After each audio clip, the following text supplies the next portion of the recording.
Hi friends, special डिशमध्ये आज मी तुमच्यासाठी ब्लॅक फॉरेस्ट आईस केक कसा करायचा याची रेसिपी घेऊन आलेली आहे।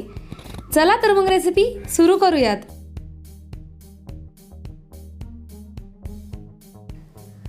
केक तयार करण्यासाठी या इथे मी बाजारामध्ये जे रेडीमेड प्रीमिक्स भेटतं चॉकलेट फ्लेवरचं ते वापरत आहे। जर हे तुम्हाला वापरायचं नसेल किंवा तुमच्या इथे ते अवेलेबल नसेल तर याऐवजी तुम्ही मैद्याचा बेस तयार करा आणि मैद्याचा बेस कसा करायचा याची रेसिपी मी डिस्क्रिप्शन बॉक्समध्ये देत आहे आणि त्यामध्ये फक्त 3 चमचे कोको पावडर ॲड करायची जेणेकरून तुमचा चॉकलेट फ्लेवरचा बेस तयार होईल। तर 1 कप प्रीमिक्समध्ये 1.5 चमचा तेल टाकून घ्यायचे। जर प्रीमिक्स असेल तर त्यामध्ये फक्त तेल ॲड करतात आणि पाणी। तर आवश्यकतेनुसार यामध्ये आपण पाणी टाकून घेऊयात आणि त्याचं व्यवस्थित असं एक मिश्रण तयार करून घ्यायचंय। तर अशा पद्धतीचं आपलं मिश्रण तयार झालेलं आहे। याची कन्सिस्टन्सी तुम्ही पाहू शकता। हे आता आपण बाजूला ठेवूयात आणि एक केकचा टिन घ्यायचा आहे। जर हा तुमच्याकडे नसेल तर रेग्युलर आपला कुकरचा डब्बा वापरला तरीही चालेल। याला व्यवस्थितपणे तेल लावून घेणार आहोत। जे मिश्रण तयार केलं यामध्ये ओतून घेऊयात। मिश्रण ओतल्यानंतर साधारण 3 ते 4 वेळा हा डब्बा आपल्याला टॅप करायचा आहे अशा पद्धतीनं, जेणेकरून त्याच्या आतील सर्व हवा बाहेर निघून जाते आणि आपला केक एकसारखा आणि व्यवस्थित फुगतो। ही कढई मी 10 मिनिटांसाठी मोठ्या गॅसवर प्रीहीट होण्यासाठी ठेवली होती। तर त्यामध्ये आता हा आपण डब्बा ठेवून देऊयात आणि झाकून साधारण सुरुवातीचे 10 मिनिट मोठ्या गॅसवर आणि नंतर एक 20 ते 25 मिनिट एकदम मंद आचेवर हा केक आपण शिजवून घेणार आहोत।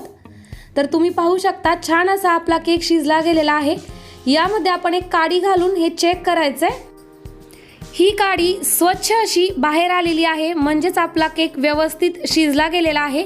हा आपण पूर्णपणे थंड झाल्यानंतरच या डब्यातून बाहेर काढणार आहोत अशा पद्धतीनं।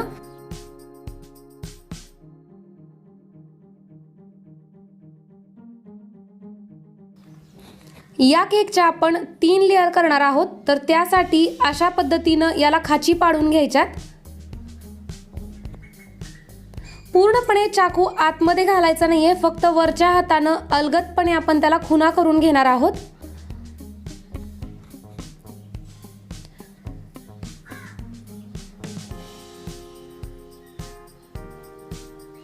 खाच पाडून झाल्यानंतर सगळ्यात वरची जी बाजू आहे ती अगोदर आपण वेगळी करणार आहोत।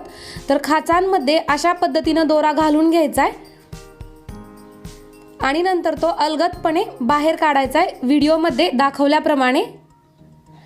खूप सोप्या पद्धतीनं केकच्या लेयर तयार होतात आणि एकसारख्या होतात, मस्तच। अशाच पद्धतीनं आपण दुसरी देखील लेयर काढून घेऊयात।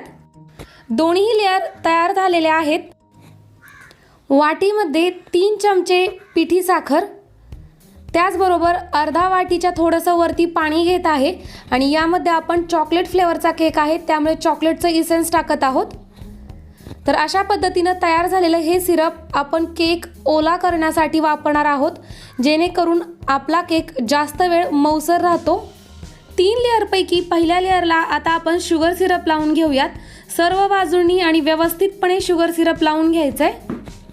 यानंतर आता क्रीमची लेअर।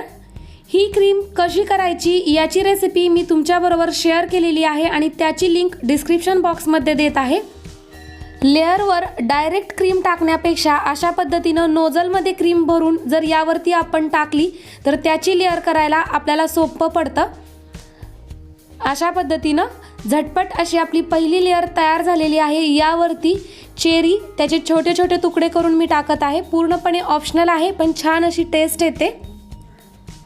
यानंतर आता आपण केकची कट केलेली दुसरी लेअर ठेवून घेतलेली आहे। शुगर सिरप लावून झाल्यानंतर यावरती आयसिंग क्रीम लावून घ्यायची आहे, लेवल करायची आणि त्यानंतर चेरी।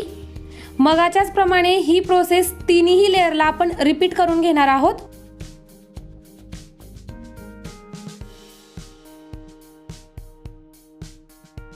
तयार झालेल्या या दुसऱ्या लेअरवर आपण कट करून घेतलेला केकचा जो तिसरा तुकडा होता तो उलटा करून ठेवणार आहोत। जी वरची बाजू होती ती खालच्या बाजूला करायची आहे, जेणेकरून आपल्या केकचा जो आकार आहे तो एकसारखा येतो। त्याच्यावरती शुगर सिरप टाकून घेऊयात।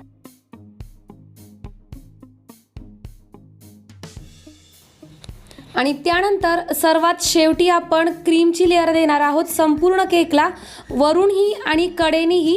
जेवढी जास्त क्रीम तुम्ही वापरताल तेवढा जास्त छान असा आपला केक तयार होतो।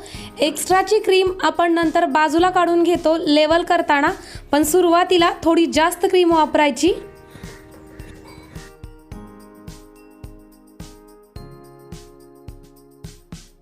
ज्या पद्धतीनं मी व्हिडिओमध्ये दाखवत आहे तशा प्रकारे हा केक आपण पूर्णपणे या क्रीमनं झाकून टाकणार आहोत।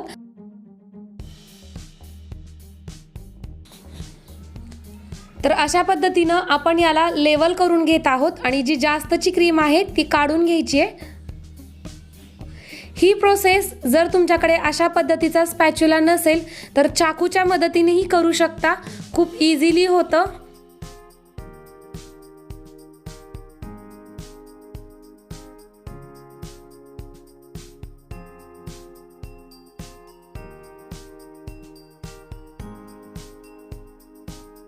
तयार झालेल्या या केकवरती आपण आपल्या आवडीनुसार डिझाईन करू शकतो। तर मी अशा पद्धतीचं एक नोझल वापरलेला आहे।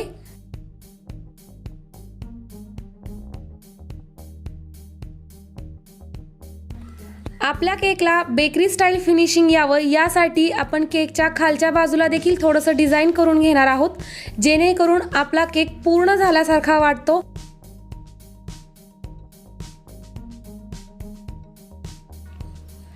मस्तच। तर याच्यावरती डेकोरेशन म्हणून आपण डार्क कंपाऊंडचं चॉकलेट थोडंसं खिसून याच्यावरती टाकणार आहोत। जर तुमच्याकडे डार्क कंपाऊंड नसेल तर डेअरी मिल्कचं चॉकलेट देखील तुम्ही यावरती खिसून टाकू शकता। कंपाऊंड चॉकलेटचा तयार केलेला खिस आपण चमच्याच्या मदतीनं केकवर टाकून घेणार आहोत। जर हातानं टाकला तर हे कंपाऊंड चॉकलेट वितळतं आणि आपल्या हाताला चिटकून बसतं। आणि त्याच्यावरती काही चेरीज, मस्त असा लुक येतो काळा, पांढरा आणि लाल या कॉम्बिनेशनचा।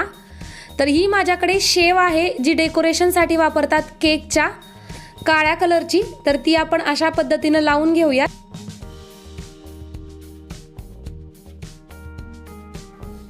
तर या इथे आपला ब्लॅक फॉरेस्ट केक तयार झालेला आहे। ही रेसिपी तुम्हाला कशी वाटली हे कमेंट करून सांगायला विसरू नका। आजचा व्हिडिओ पाहिल्याबद्दल धन्यवाद। पुन्हा भेटूयात एका नवीन रेसिपीमध्ये, तोपर्यंत बाय बाय।